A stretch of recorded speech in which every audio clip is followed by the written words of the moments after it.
Well, good morning, everybody. Hope you guys all had a restful night. I had a good night's sleep, and I just woke up today and had some messages, and I immediately reached over for my phone and got sucked into the messaging, going back and forth with people, talking and chatting. Um, but then I realized how I got sucked into it, and I just, started developing all these feelings. And what I ended up feeling was anxiety.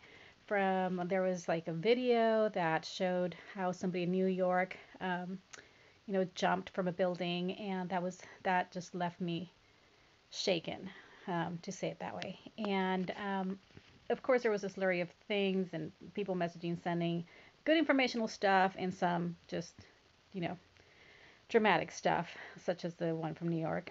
There's other not very, positive things that are happening out there in society, of course, with the health issue. And so all of this has left me just kind of with anxiety. And I realized, like, oh my goodness, I need to calm down. I need to calm this feeling. I'm feeling uneasy. And that's not normally me.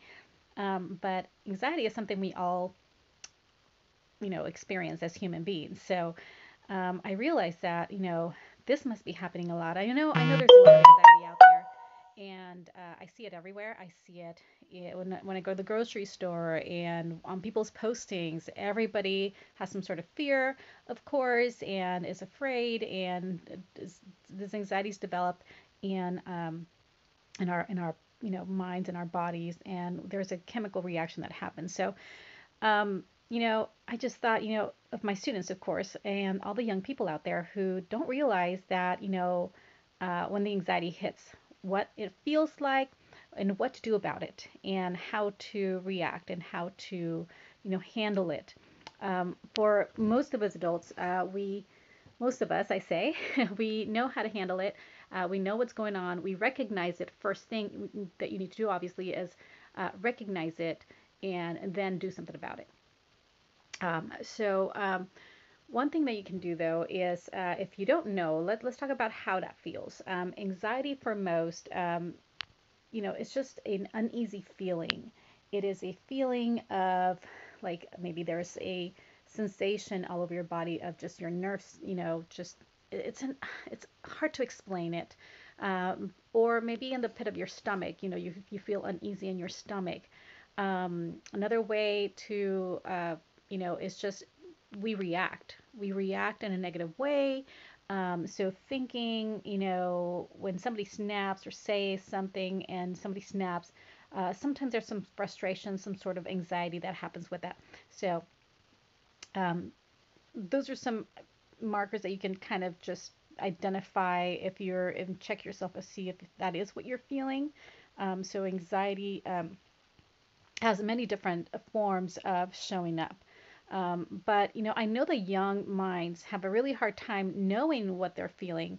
So I just figure I'd make this little video to talk about it because we all experience it. Even I experienced it, even though I don't really show a lot of my feelings on Facebook. We're all human and we all experience these things. So I thought it'd be important to share some of these things. Some things that you can do. One thing for me today is I'm going to try to limit more my social media. I know that's one area where I get this anxiety from when it's this bad with all this stuff that's happening and coming around, our society.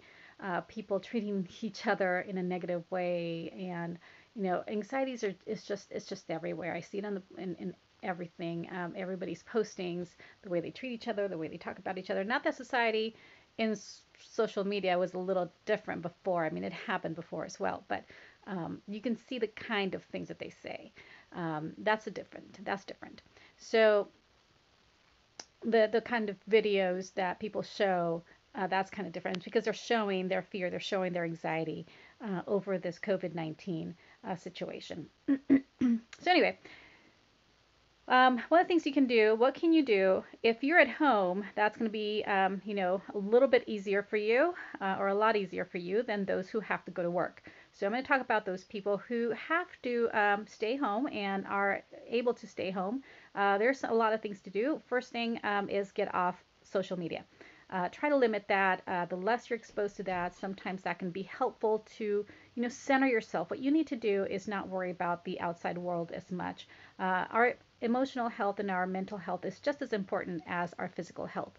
So being away from social media, that's one thing. Going and doing things that focus on yourself. So something like go take a shower, go do some exercises, go take a walk. Those are all things that can help calm down the nerves and the anxiety.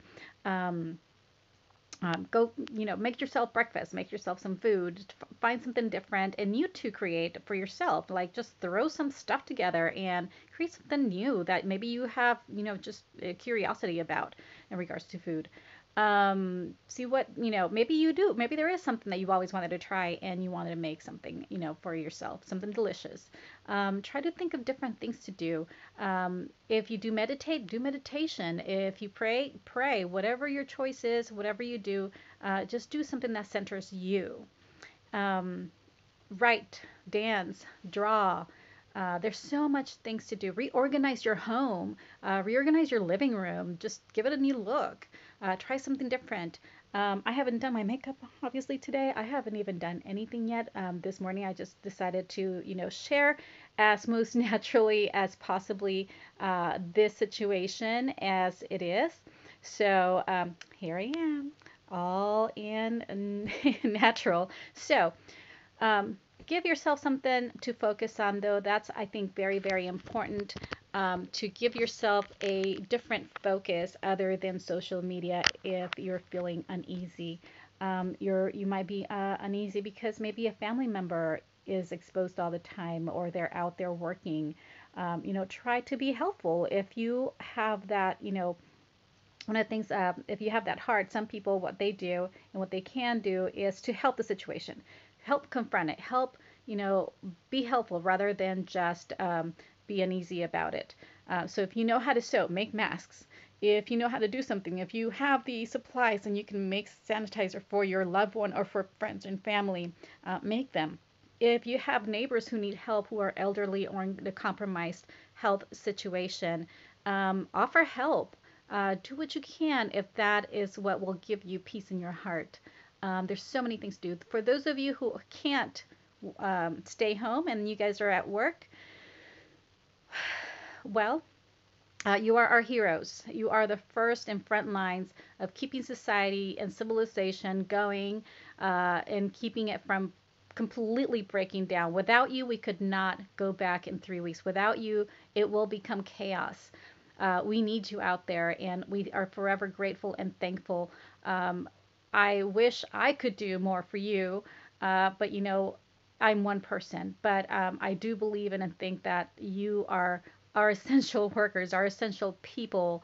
I wish and hope that society recognizes how essential you are to all of our society and compensates you equally, exponentially with like hazard pay and pay, bonus pay on top of hazard pay. I think you guys are doing an incredible job. You guys are sustaining and keeping everybody going and from complete collapse. So thank you, thank you, thank you. First and foremost, thank you. But for those of you, I mean, who have to go out and work, do what you need to do.